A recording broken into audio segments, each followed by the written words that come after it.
buenas, hermosa tarde, hermosa noche por allá por España. Por acá me presento un poco. Mi nombre es Abraham Blechman, soy de Mendoza, de Argentina.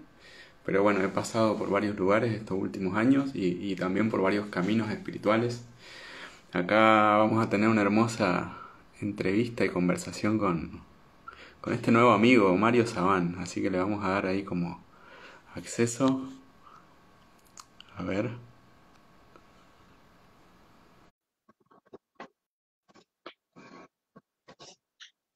Bueno. ¿Cómo estás, Abraham? Hola Mario, un gusto Igualmente, saludarte, qué alegría igualmente, verte. un placer muy grande. No ¿Cómo estás sabía, tú? no, no sabía si presentarte, si hablar de vos, si hablar de mí, si hablar si empezar directamente a preguntarte y saltarnos la parte del ego o de lo exterior que también es necesaria para poder ubicarse. Así que bueno, me sorprendiste, te di acceso y acá ¿Cómo estás. estás? ¿Todo bien? ¿La familia? ¿Todo bien?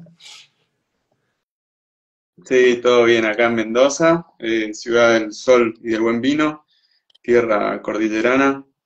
Y bueno, acá estamos muy agradecidos de este espacio, quiero reconocer no solo tu sabiduría, tus enormes estudios y tu conocimiento, sino sobre todo tu cualidad y tu humildad también de aceptar esta propuesta de conversar y de dialogar y de profundizar acerca del conocimiento, así que eso también habla de la humildad de los grandes, así que te lo quería reconocer. Tranquila, Y bueno, tranquila, no no, sé no si... era necesaria. Muchísimas gracias por tus palabras. Bueno, básicamente contarle a los que se están conectando un poco de vos, de tus 6 doctorados en filosofía. Tengo acá anotado la antropología, psicología, historia, teología, matemática aplicada. Es decir, hay para recorrer y para hacer dulce de conocimientos. Y bueno, que tenés una escuela de psicología y cabalá que también te pueden seguir. Estás ofreciendo en este momento, estás haciendo un montón de propuestas de viajes, de cursos, ya nos vas a contar un poco de eso. Y bueno, también contarles un poco a los que se están conectando y por ahí no me conocen, yo vengo de haber estudiado muchos años la licenciatura en física en Córdoba, fui jugador y profesor de ajedrez muchos años, también inventor de juegos, tengo un proyecto y escribí un libro llamado Manual Práctico para aprender a inventar juegos, entonces he hecho un desarrollo en el ámbito del juego durante muchos años y también te quiero preguntar acerca de eso en algún momento. Y bueno, ahora estamos en esta cuenta que se llama el juego Fibonacci, que tiene que ver con un nuevo proyecto, que es básicamente también vamos a hablar un poco de eso. Pero bueno, no me quería extender mucho y quería preguntarte a vos directamente que en este tema en cuestión, que es Kabbalah y conocimiento, que nos cuentes un poco sobre el Da'at y sobre el conocimiento y por qué es importante el conocimiento. Ayer hablaba de esto que nos da paz interior, que nos aumenta el libre albedrío, que nos genera un montón de cosas, que tiene un montón de beneficios, y también preguntarte si hay algún momento en el que esté bueno no saber tanto, es decir, situaciones en la vida en las cuales nos encontremos que no tener tanta información puede ser un beneficio. Bueno, muy buenas preguntas. En verdad, como tú sabes, en el árbol de la vida hay unas dimensiones superiores, Jochma, Binah, que son las que van a conformar Dat. Es decir, lo que nosotros en la Kabbalah llamamos una copulación, ¿no? ¿Qué quiere decir una copulación? Una copulación quiere decir que hay dos aspectos podríamos llamar, de las energías que tendrían que estar operando en conjunto, estos dos aspectos que son masculinos y femeninos, estos aspectos que son la sabiduría, el conocimiento intuitivo, con el conocimiento racional, se tendrían que unir, se tendrían que juntar. A veces sucede que no se unen, y cuando la biná, cuando el intelecto opera en exclusiva, el problema que sucede es que, como tú dices, puede haber una manifestación de acumulación de información, y esa acumulación de información puede hacer daño, puede hacer mal. ¿Y por qué puede hacer mal? Y puede hacer mal porque a veces la acumulación de información hace que la persona quede totalmente ahogada en esa información, que no pueda discriminar el tipo de información que le está llegando, que no se puede organizar. Entonces, es como que lo que decimos en castellano, ¿no? Se embota de información, entra en bucles mentales, teorizan mucho.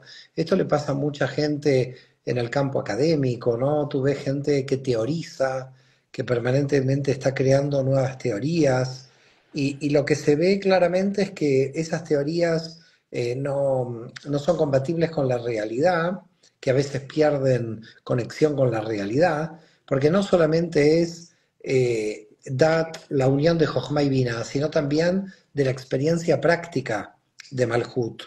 Es decir, que en realidad Dat podríamos llamar la interconexión de información de todo el árbol de la vida. Entonces, si todo el árbol de la vida se tiene que interconectar, si todas las dimensiones del árbol de la vida se tienen que interconectar, Dat es un conocimiento integral, no es un conocimiento de tipo teórico, de tipo abstracto.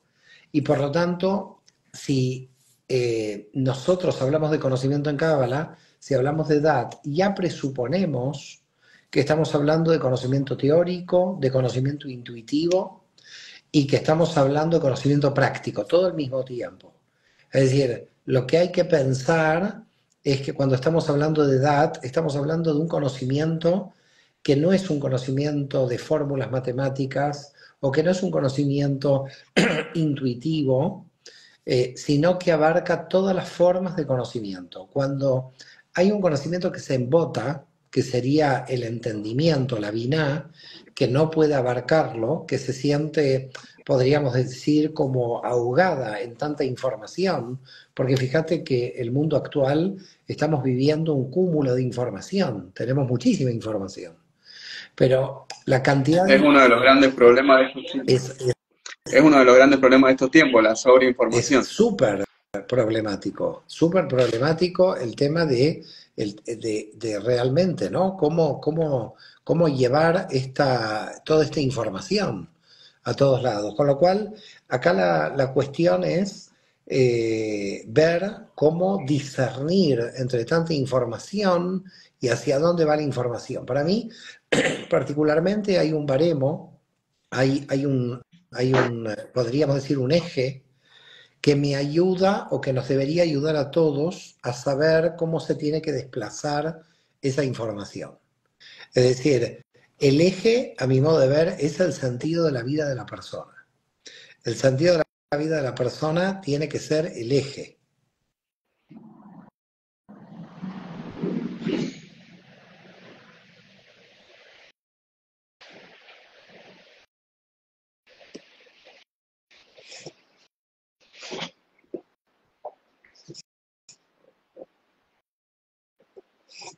Ahora le aceptamos de nuevo la Hola, invitación. perdón, se ha Se cayó. cortado, tranquilo.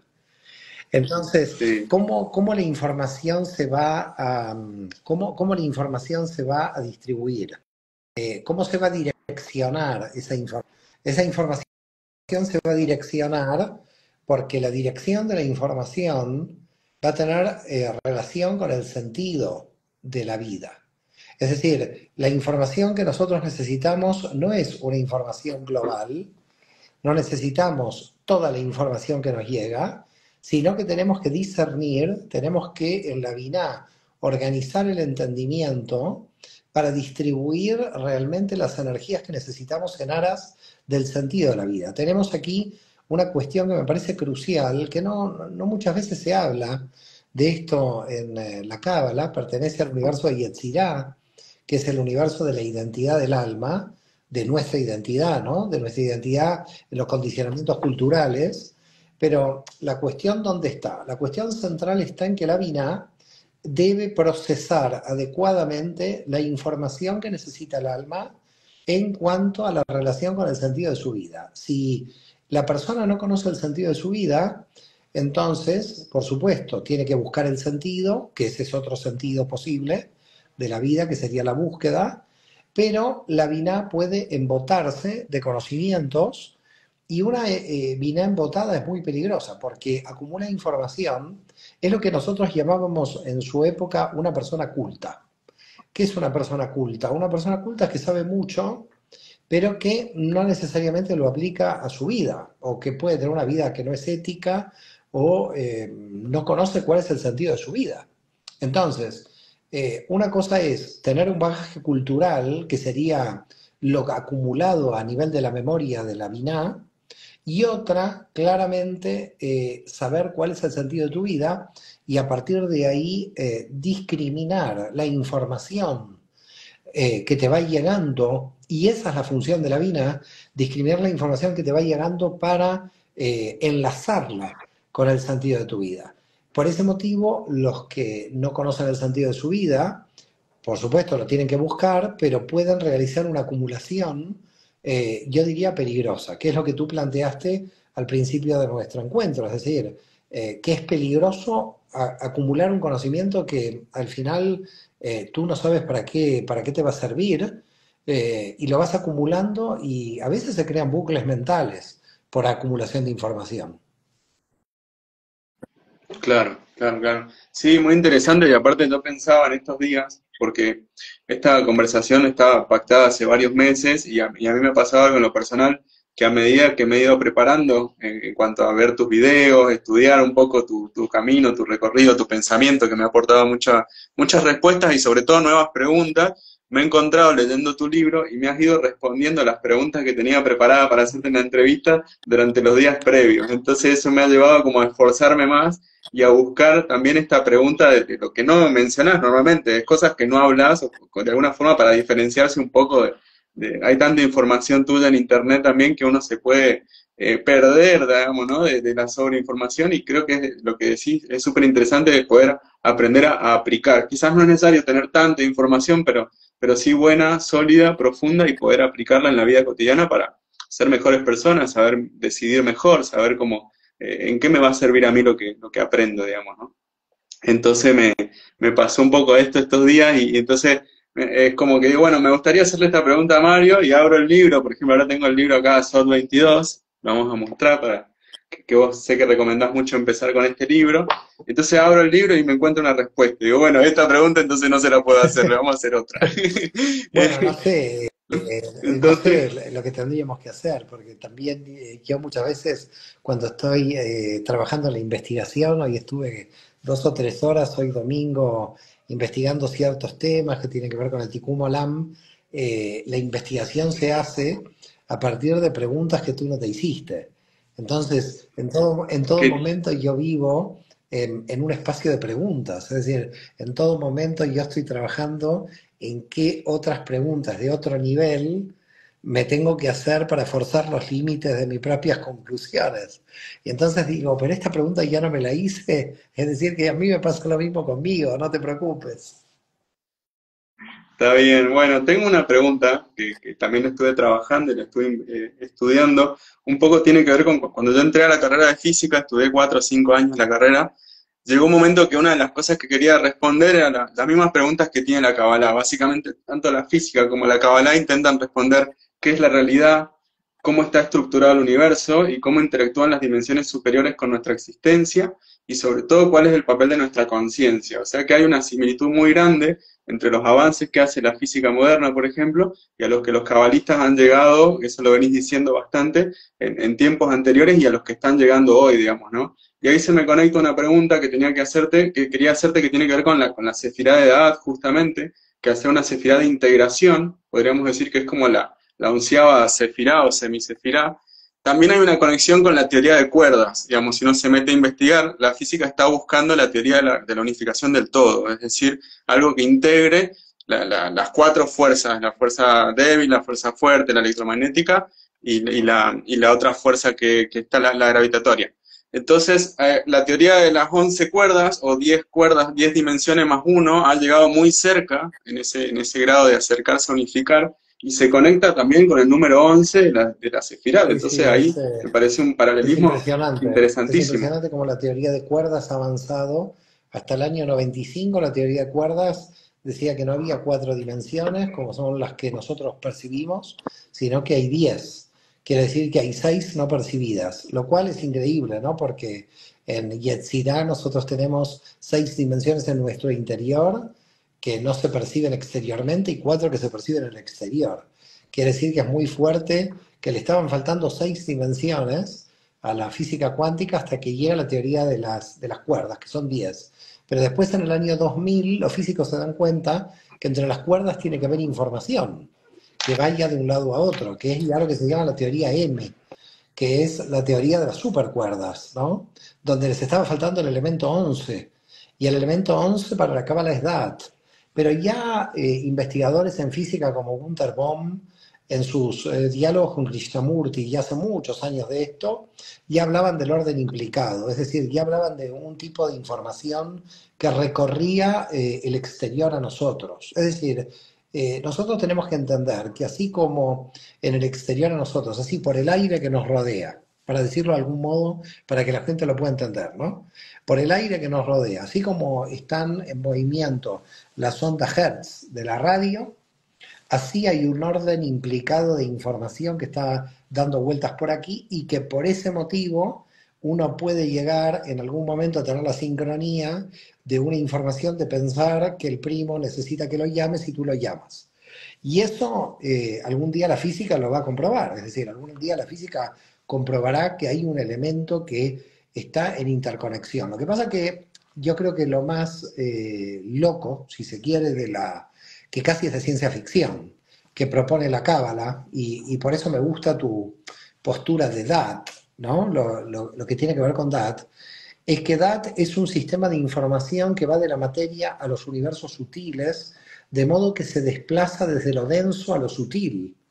Entonces estaríamos hablando de una información que entra o que ya está dentro de la materia, en el universo Asia, que es el universo material, que extrae información del universo material y que la conecta con los universos como el psíquico nuestro o el sentimental. Es decir, aparentemente la energía que viene de la materia afecta a nuestras emociones y nuestras emociones afectan a la materia y claro, ahí tenés por ejemplo las piedras, ¿no? ¿Qué es el poder de las piedras? Materia que tiene un tipo de energía y que está provocando dentro tuyo, de alguna manera, un tipo de influencia.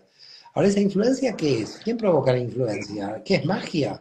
No, no es magia, es un tipo de energía que está interconectando todos los universos. Por lo tanto, DAT se desplazan los cuatro universos y eso es lo maravilloso, porque si tú te lo pones a pensar, se desplaza por todo el universo esa información, pero además hay que agregarle que se conecta con el infinito. Con lo cual, desde una piedra que esté en cualquier lugar de la Tierra o en Júpiter, esa información, desde el punto de vista de la Cábala, está conectada vía DAT, vía esta información con todo el universo y con el infinito directamente. Es decir, los cabalistas plantean a partir de DAT un sistema de información global. Y una cosa que no quiero dejar pasar, que no tiene que ver con las preguntas que me estás haciendo, pero que quiero reflexionar sobre esto, porque tú a tu canal le pusiste Fibonacci, ¿no? O el cuadrado de Fibonacci, ¿no? No recuerdo, El juego Fibonacci. no recuerdo cómo se llama exactamente, pero algo de Fibonacci es. El juego El juego de Fibonacci. Fibonacci. El juego Ok. Fibonacci. Hay algo que lamentablemente la gente no sabe y es de dónde Fibonacci sacó muchas de las ideas Fibonacci. Y Fibonacci leyó un libro de un cabalista de Barcelona que se llamó Abraham Barillá. Abraham Barillá vivió entre 1040 y 1070 o 1080 en el siglo XI en Barcelona y fue el creador de las ecuaciones de segundo grado. Y muchas de las ideas de Fibonacci salieron de la Cábala. Wow. Eso lo había escuchado en varios. Hasta de Freud también había escuchado que había tenido raíces jasídicas y había conectado con la sabiduría jasídica. Claro, lo que pasa es que Fibonacci, como es del siglo XIII, llama mucho la atención que en esa época que se supone que los cabalistas estarían como encerrados en su hábitat, la información intelectual en la Edad Media corría de Freud quizás, como es el siglo XIX, estamos más cerca y las Claro. influencias son más, Sí, sí, sí, sí. son más demostrables, ¿no? Pero en el caso Sí. de Fibonacci con Abraham Barilla es una cosa curiosa. Y tomando en cuenta que Abraham Barilla no solamente fue cabalista, sino también un gran matemático y un gran astrónomo y un gran Ujú. astrólogo. Y todavía sus obras no están bien estudiadas. Fíjate que Claro. el libro de matemática de Barilla fue utilizado por toda Europa hasta Copérnico. Es decir, que hasta Copérnico toda Europa utilizaba el manual de Barilla. Quiere decir que durante 5 siglos, casi 6, todos los que estudiaban matemática en Europa la estudiaban de un cabalista. Estás abriendo un melón, como le dicen en algunos países. Estás abriendo un tema que puede ser que no termine nunca. Bueno, vos sabés que pensaba recién en lo que me decías en el entrelazamiento cuántico también, ¿no? Que tiene que ver con experimentos que se hicieron en la física también para determinar un poco desde la óptica de la Kabbalah sería esta conciencia Aleph. Esto de pienso en mi primo y mi primo me llama, digamos, ¿no? O estar conectados a nivel muy profundo.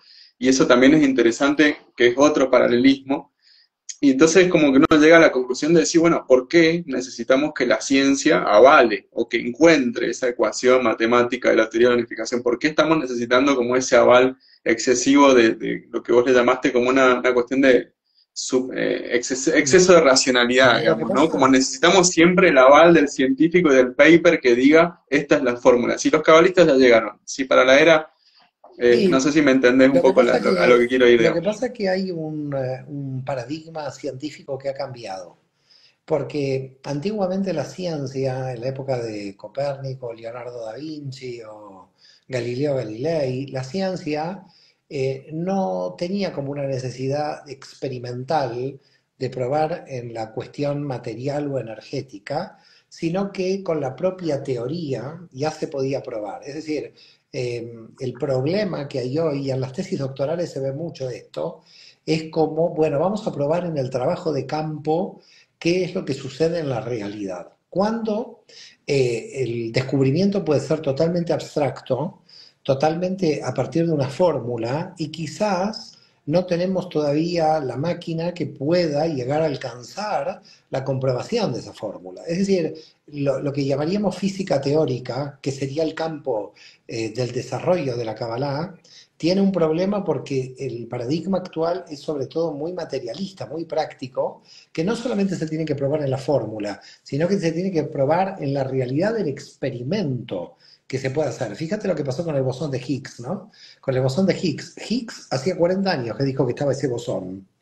Y todo el mundo decía, no existe el bosón. Y él decía, a ver, hice todas las fórmulas y a mí me da que el bosón existe. Bueno, 40 años sin saber si el bosón existe. Higgs decía que sí y muchos científicos decían que no. Hasta que se hizo el acelerador de partículas. Cuando se hace el acelerador de partículas, se descubre el bosón de Higgs. Pero el paradigma científico no está basado en la teorización de Higgs, ya lo demostró por las fórmulas teóricas, ahora la ciencia pide la cuestión empírica. Entonces, claro, nosotros estamos en un empirismo que es bastante negativo, si se quiere, porque aunque no tengamos todavía la maquinaria para probar empíricamente algo, eso no quiere decir que no existe. Es decir, no teníamos que esperar a Newton para saber que la ley de la gravedad la manzana se caía.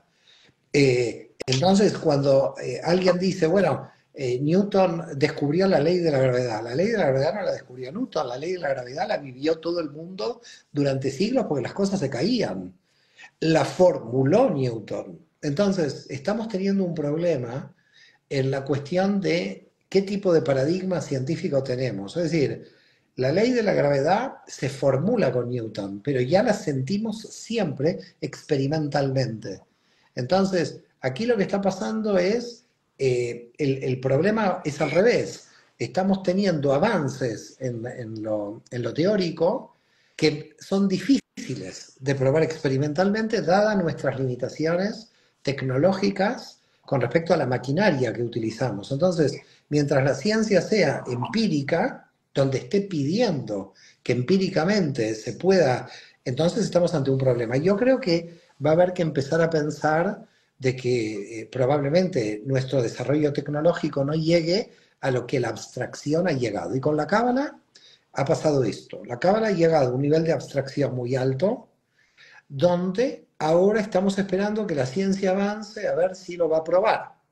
Es decir, estamos ante la espera, pero no la ciencia en cuanto a fórmulas científicas, sino en cuanto a la empiria que pide la ciencia. Entonces, claro, acá hay que ver que el paradigma científico se ha distorsionado mucho. Yo no solo creo en la empiria, en que se pueda probar experimentalmente, sino yo entiendo que la ciencia puede avanzar de manera abstracta sin la empiria, porque nuestras abstracciones pueden ser superiores a la posibilidad de la demostración práctica.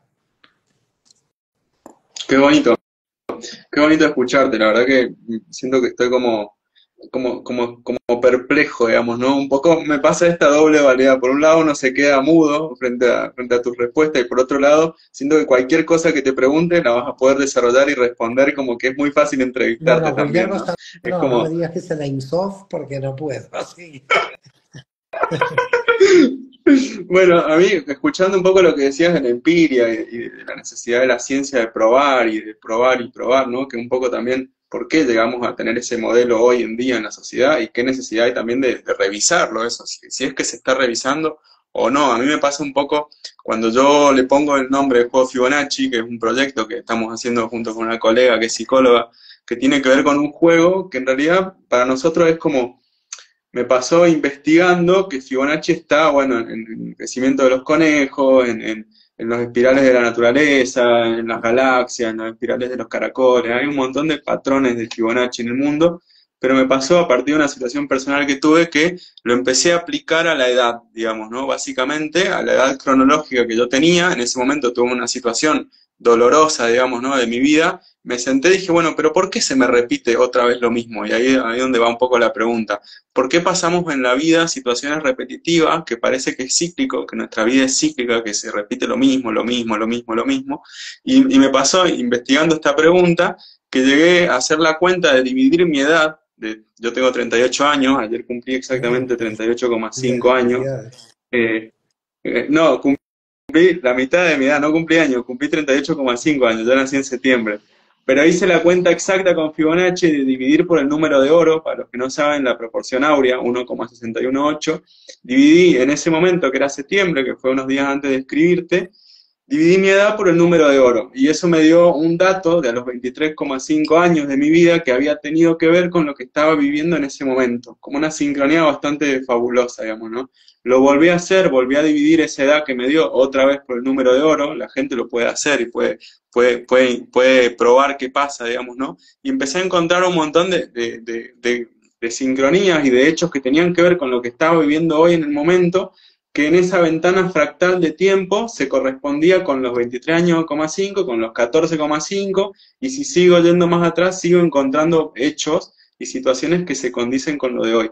Y entonces dije, wow, esto me parece interesante y empecé a hacerlo, y ahí sale como mi lado más científico de encontrar la casuística. Empecé a hacerlo con familiares, amigos, parientes, conocidos, la misma cuenta, digamos, ¿no? Preguntarle su edad, qué edad tenés, y dividir por el número de oro varias veces y ir a los datos significativos de la vida, ya sean psicológicos, mudanza, casamiento, muerte, recibir, y encontrar un montón como que se empezaba a dar, en todo se empezaba a dar, y dije, bueno, esto es como de alguna forma se puede teorizar, yo lo estoy probando en lo concreto, por eso también un poco lo interesante es como decir, bueno, ¿a qué juega Dios un poco con nosotros? Si nos pone un poco en la vida situaciones que vamos a volver a vivir para que aprendamos y evolucionemos, también hay una magia acá que está operando en este número de oro, digamos, ¿no? Entonces eso es un poco lo que le da sentido a esta cuenta, a este juego, a este proyecto, y lo quería compartir contigo para saber qué pensás y cómo lo ves también. Bueno, mira,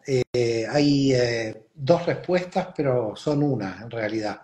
La primera, hay una repetición de patrones, eso es clarísimo. A veces en los sistemas familiares se ve también muy claramente. Pero la segunda es también la cuestión del aprendizaje, es decir, los patrones se repiten pero no son exactamente iguales, se matizan. Es decir, se puede repetir una fruta pero no sale la misma manzana aunque sale como manzana. Entonces, el patrón se va matizando. Ahora, ¿qué matiza el patrón? ¿Cuál es la matización del patrón? La matización del patrón es el nivel de aprendizaje que tú tienes a tal punto que aunque se vaya repitiendo ese patrón que tú estás viendo, si tu percepción de la realidad ha aprendido de ese patrón, el patrón para ti desaparece subjetivamente, aunque cosmogónicamente siga existiendo. Porque lo que se va dando con cada aprendizaje es una evolución en el cambio de percepción. Por lo tanto, aunque tú veas patrones que efectivamente realmente se están repitiendo, y es así, esos patrones se van matizando de acuerdo a tu percepción de la realidad. Tanto es así que esos cambios de percepción de la realidad son los aprendizajes. Hasta que Ujú. o eventualmente el patrón ya no tiene más influencia, aunque se repita cosmogónicamente en tu vida, porque tú ya aprendiste lo que tenías que aprender. Es decir, por ejemplo, en cada pareja se repite un patrón, pero llega un momento que si tú cambias la percepción de tu propia realidad, ya ese patrón cosmogónicamente puede seguir existiendo, pero va a desaparecer, porque vas a elegir a otro tipo de pareja debido a que ya podemos decir que el patrón te enseñó lo que te tenía que enseñar. Es decir, para la cábala hay un fin del patrón. No es un patrón repetitivo inexorable. Puede que cosmogónicamente sí, pero el cambio de percepción que el alma hace del aprendizaje del patrón modifica la percepción del patrón. Y por lo tanto va a llegar un momento que lo liquida. No digo que lo liquide cosmogónicamente, es decir, el patrón cosmogónicamente puede seguir operando, pero si tu percepción del patrón cambió, subjetivamente quedó liquidado porque tú no necesitas más ese patrón, ya aprendiste lo que tenías que aprender. Eso puede ser la diferencia entre lo circular y lo espiralado, digamos, ¿no? Básicamente, Claro, porque así si es, unimos, así es. eh, Por eso muchos dicen estamos que, haciendo espiralado hacia el infinito. Estamos haciendo un espiralado hacia el claro, infinito. Lo que pasa es que son cuatro veces es un poco más complejo, porque son cuatro espirales simultáneas. No es una sola espiral. Es una espiral masculina que viene de arriba, una masculina que viene de abajo, una femenina que viene de arriba, una femenina que viene de abajo. Porque hay información que viene del infinito hacia aquí, que esto sería masculina que viene para aquí, autocontraída por información femenina que la va contrayendo a medida que va bajando. Entonces hay dos espirales que se entrecruzan permanentemente y luego dos espirales que se entrecruzan hacia arriba. Entonces hay dos tipos de entrecruzamientos espiralados. Con lo cual nosotros veríamos una espiral, aparentemente, pero en realidad son cuatro espirales actuando simultáneamente que entre las cuatro están marcando el equilibrio de la información que va entrando. Y por otro lado, no es una espiral estática, es una espiral que produce una perforación de la realidad, es decir, perfora, porque cada vez va perforando la realidad creando más vacío y por eso el universo se expande. Por eso es una espiral que perfora. Ahora, si perfora hacia abajo, nosotros en la cábala creemos que se expande también hacia arriba. Lo que pasa es que mentalmente no podemos establecer dónde comienza el flujo de limitación de la espiral arriba. Porque dado que el flujo de los límites de la espiral arriba están frente al infinito, por más que crezca la espiral hacia arriba, se pierde en el infinito.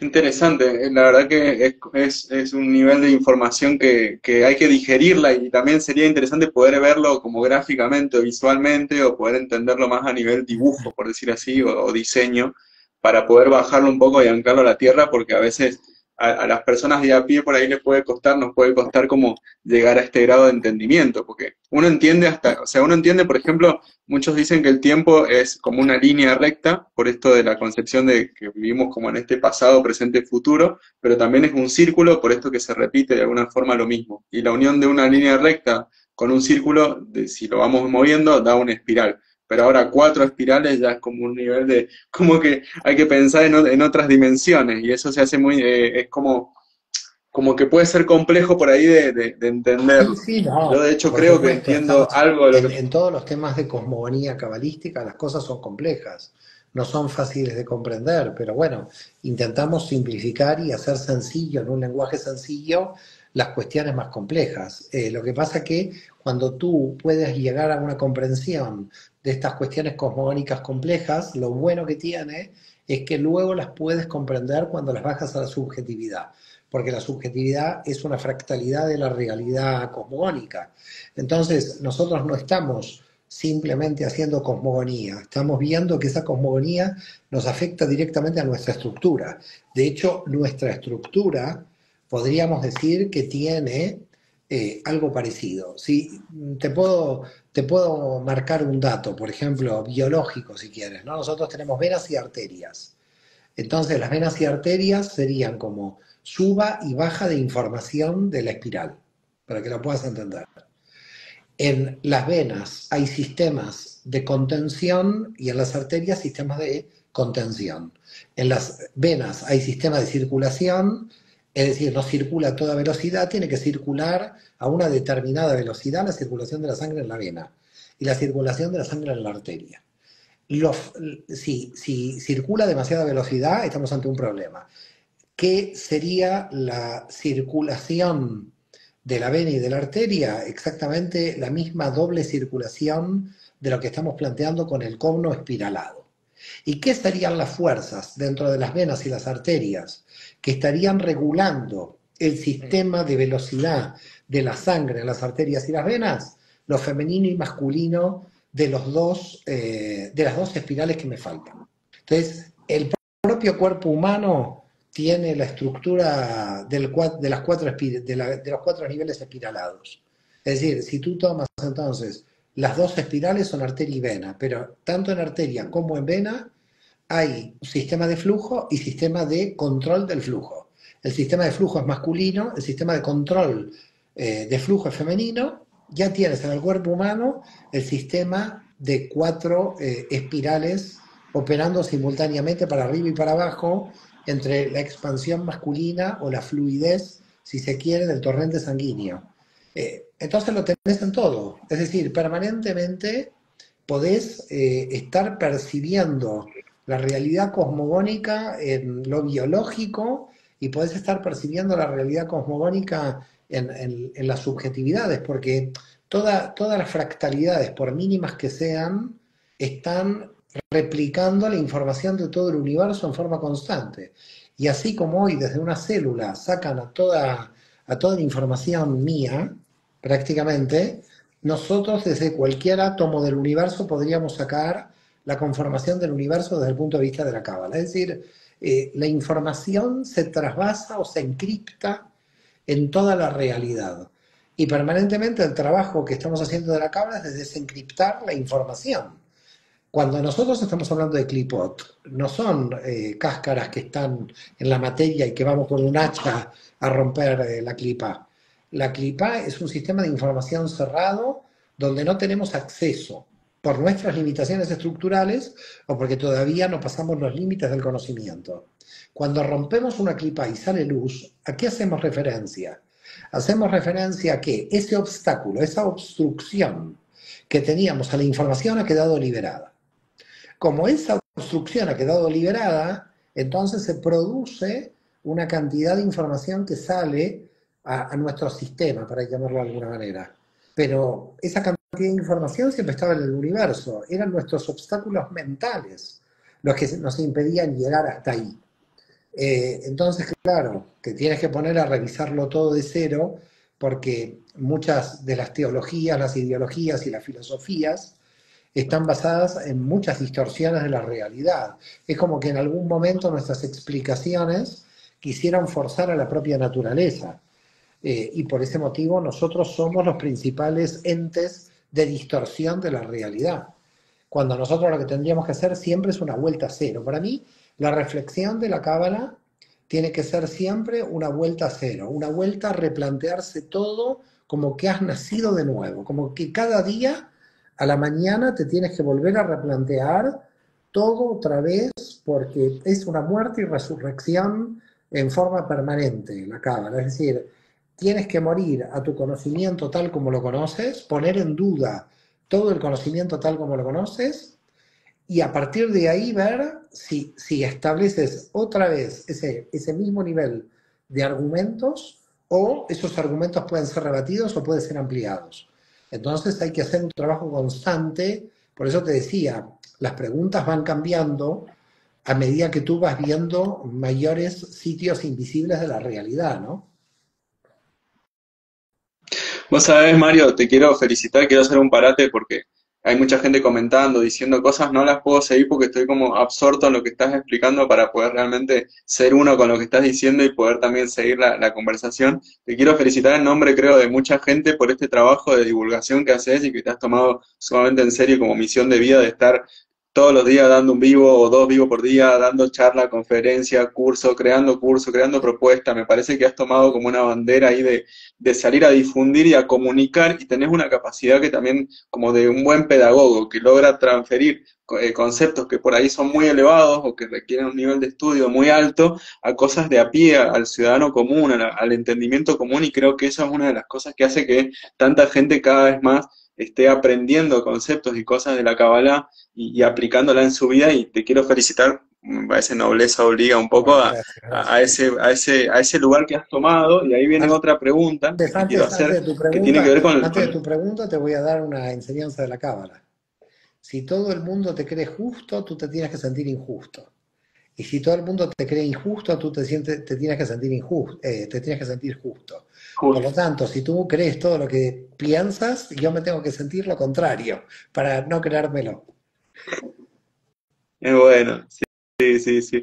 No, en realidad tiene que ver con esto de la exposición, porque estamos en un momento en la historia de la humanidad donde hay mucha exposición con las redes sociales, con Instagram, con Twitter, con TikTok. Uno se está mostrando todo el tiempo y hay personas que deciden hacerlo también. Pero antiguamente, y eso lo aprendí en el sufismo, yo estuve muchos años caminando el camino sufi Naqshbandi, que hay santos ocultos o que hay personas que hacen su trabajo de elevación de conciencia desde lo oculto, no mostrándose tanto, sino desde lo oculto. Entonces te quería preguntar, ¿qué opinas de eso? Porque también sé que hay un montón de sanadores, terapeutas, guías o chamanes o magos, no importa el título, que están trabajando y no tienen redes sociales, apenas tienen teléfono, nadie los conoce, se cambian el nombre, pero hacen un trabajo importante también de elevación de la luz en el mundo. Mira, ¿Qué opinas de eso? ¿Qué sabes de eso? todos hacen un trabajo importante. En la tradición judía hay 36 justos que son los que fundamentan el mundo, ¿no? Es decir, los justos anónimos. Cada uno está llamado por la naturaleza de su alma, a una misión. Hay misiones más hacia el exterior y misiones más hacia el interior. Hay misiones más internacionales, otras más nacionales. Cada alma viene llamado con un propósito y entonces yo nunca puedo juzgar a ningún alma el camino que tiene, porque es el camino de alguna manera que la energía del universo, que la Insof le dio a esa alma, ¿no? Entonces yo tengo que tratar de cumplir el camino de mi propia alma y tratar de ver a partir de la naturaleza de mi alma cuál es el camino, pero seguramente hay cientos de gente anónima que me parece muy bien lo que están haciendo y que quizás no las vamos a conocer nunca, ¿no? Pero es como yo muchas veces pienso, ¿no? ¿Cuántos cabaristas hay enterrados en Safed, en el cementerio de la ciudad de Tzfat, en Israel, que son anónimos, que no tienen nombre y apellido, y nosotros siempre vamos a Cordovero, a Luria, a los que sabemos que tienen nombre, ¿no? Pero gracias a todos los anónimos, porque es toda la humanidad en su conjunto la que avanza. Gracias a todos esos anónimos es porque la humanidad avanza, no solamente a los que tenemos más exposición pública. Es verdad que la exposición pública es un desgaste que hay que asumir y que hay que poner mucha energía, pero bueno, eso tampoco es gloria de nadie. Vuelvo a repetirte, es la naturaleza del alma que te impulsa a eso. Digamos, Claro, uno puede creer que es un mérito subjetivo, pero al final es un deseo tan grande por parte de tu alma que tu alma se ve arrastrada a donde tiene que estar. Es decir, el alma cuando es arrastrada, uno no la puede frenar, el cuerpo se puede cansar, pero el alma sigue insistiendo, te sigue arrastrando a cumplir con tu misión de vida y eso no lo podés parar. Por eso, básicamente, hasta, yo te diría, hasta que inclusive lo maten a uno, uno sigue con el sentido de su vida hasta el final. Es decir, no lo para ni la muerte física, porque las almas del otro lado siguen operativas. Entonces, el espíritu siempre ha dominado la materia. Aunque nosotros creamos en este mundo físico que el poder se basa en tener armas y en reprimir a la gente, en las dictaduras, ¿no? Y controlar la materia a través de la muerte de la gente, el espíritu siempre sobrevive y vuelve otra vez, y el espíritu al dominar la materia nunca, por eso el poder político y el poder militar no entienden algo que es la energía espiritual que está detrás de la materia. Y mientras no la entiendan, van a seguir matando gente y matándose entre sí, sin entender que la energía espiritual, que es el fundamento de la realidad, siempre va a vencer. aunque nos maten físicamente, siempre nuestras almas volverán a hacer el tikkun, siempre volverán. La materia se puede terminar, pero el espíritu no se termina, el espíritu vuelve. Qué bonito, qué hermoso. Gracias, Mario, por tus palabras. La verdad que estoy como con ganas de preguntarte algo como más personal, pero bueno, que también es general, que tiene que ver con cuál es, la vi por ahí, fue una pregunta que hizo Romy, una amiga que está con el carnet cósmico, que tiene que ver con esto de un carnet de identidad que nos identifique más que por el nombre y apellido, por el signo astrológico, por el Kim Maya, por un montón de cuestiones que son más como de otras cosmovisiones. Y ella preguntaba, ¿qué se pregunta Mario hoy? ¿Cuál es la pregunta fundante en este momento que te hace avanzar, que te hace motivar o que te hace de alguna forma seguir haciendo todo lo ¿Sabes que por estás qué? haciendo? ¿Cuál es ¿Sabes por tu qué me río? principal? Si tendría una pregunta sola, estaría contento, pero es que se me multiplica, no tengo una sola pregunta. Mira, puedo mostrarte las preguntas del fin de semana, son creo que 16 páginas. Entonces tengo 16 páginas de preguntas, con lo cual, ¿qué quieres que te diga? No sé qué responderte. Tengo aquí las 16 páginas, con lo cual, ¿qué se pregunta Mario? Está aquí, en las 16 páginas de este fin de semana. Y frené porque tenía tu entrevista, porque si no esto continuaba. La investigación siempre avanza de acuerdo a las preguntas que tiene. Lo que pasa es que también las preguntas que tiene pasan a partir de la lectura, ¿no? Entonces estaba con Gershom Scholem, con Luria y con dos o tres más dando vueltas por ahí. Siempre también vuelvo a San Pablo en algunas de sus locuras, y tenía muchas preguntas dando vueltas. Y bueno, ya te digo, tengo 16 folios, pobre, se va a aburrir si le explico todas las preguntas que hay. Pero siempre la idea de las preguntas es ver cómo se avanza con estrategias que aún no conocemos. Es decir, operando en el mundo invisible hay que tener estrategias mentales para avanzar en realidades invisibles. Es decir, es como la propuesta de crear de algún modo el vacío, ¿no? Que es lo que nos identifica claramente con el Ein Sof. Es decir, si nosotros somos hijos del infinito, en cierto modo hijos del Yud Hei Vav Hei, no, así como Yud Hei Vav Hei se retiró para crear el vacío y crear el universo, nosotros con cada pregunta lo que estamos haciendo es creando un vacío. Es decir, con cada pregunta estamos creando un universo.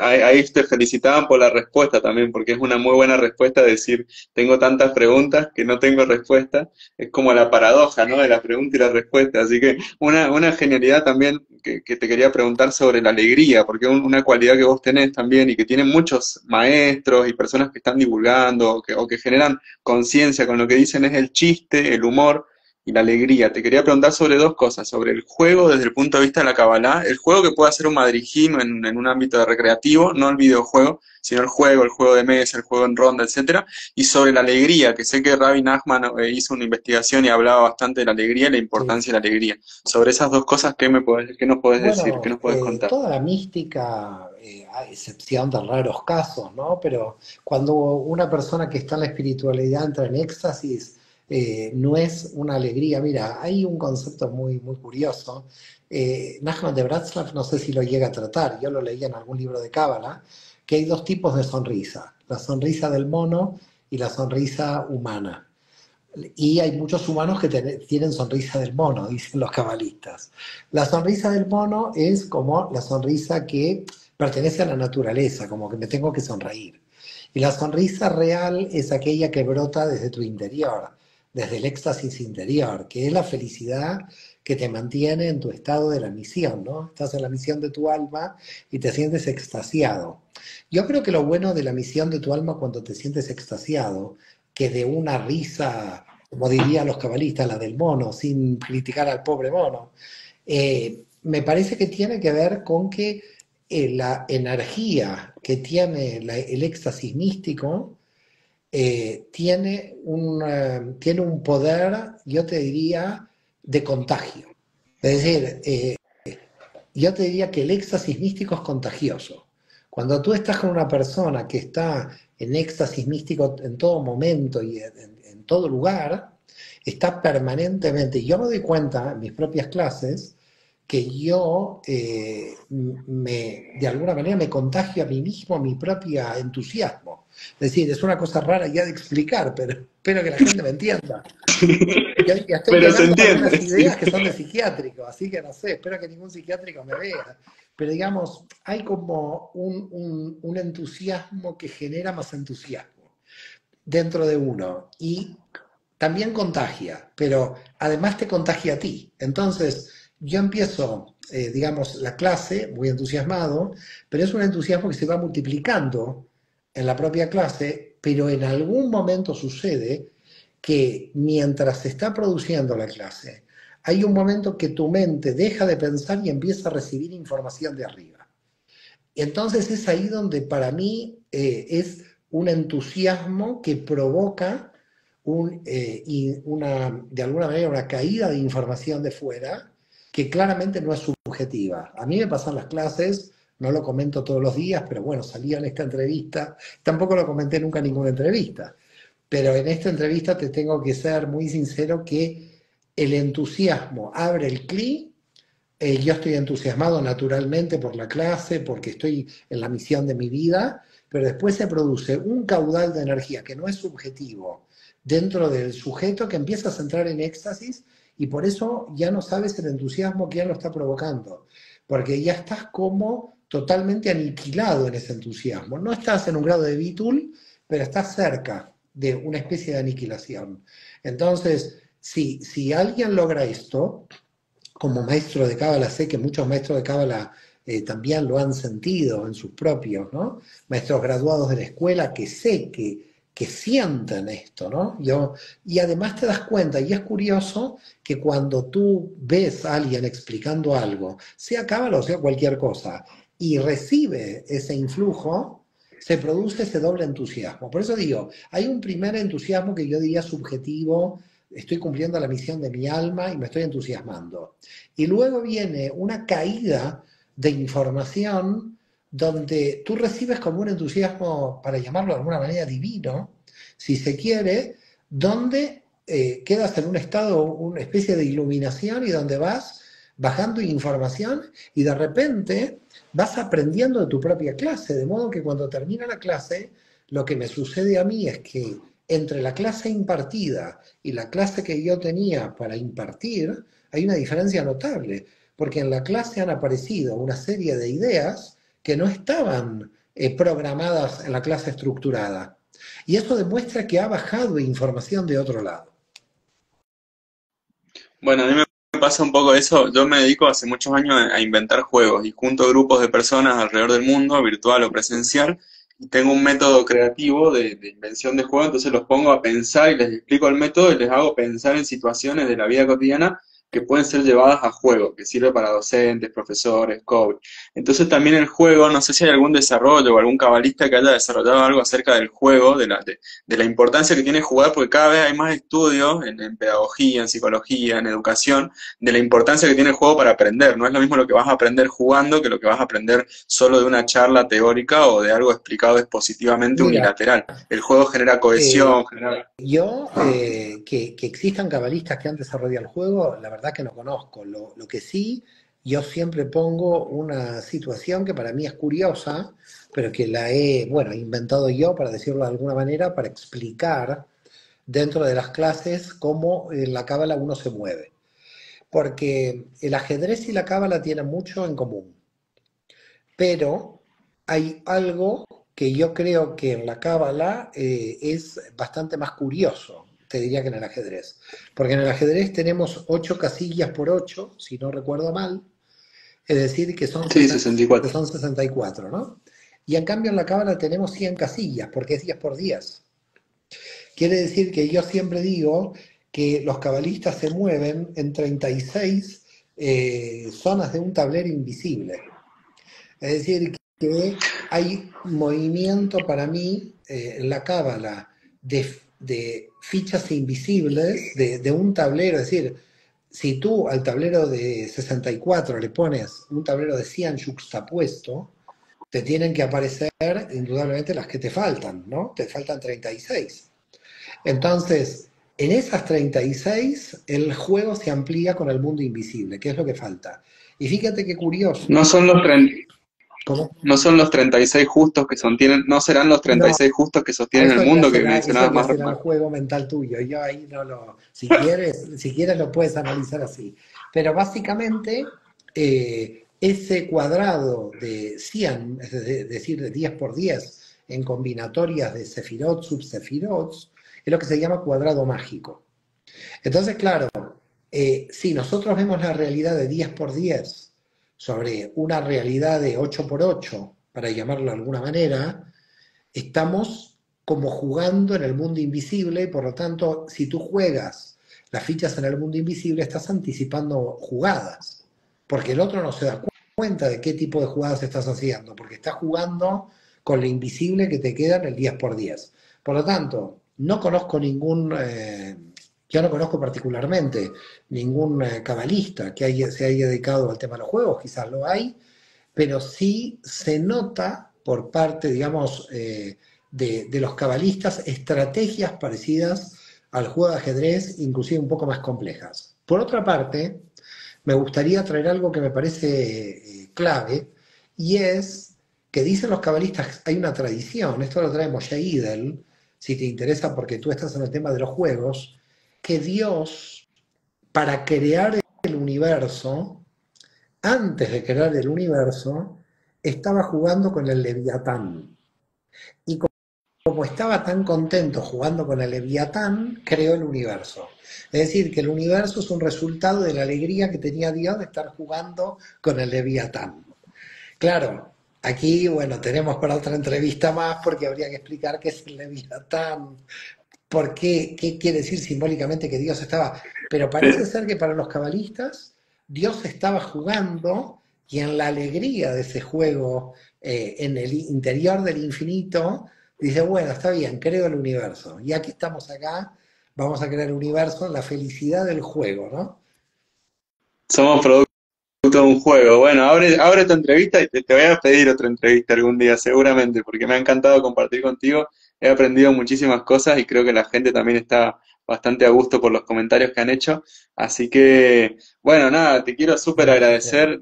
Estoy muy feliz de este día. Me ha pasado un poco esto de que uno tiene estructurado una serie de preguntas y después surge lo espontáneo y la energía del momento y lo que hay predispuesto. Y bueno, eso siempre es mejor. Así que muchísimas gracias por Gracias tu a ti. tiempo, por tu Por humildad. favor, al contrario, Abraham, un abrazo grande y gracias a ti por todo, un cariño.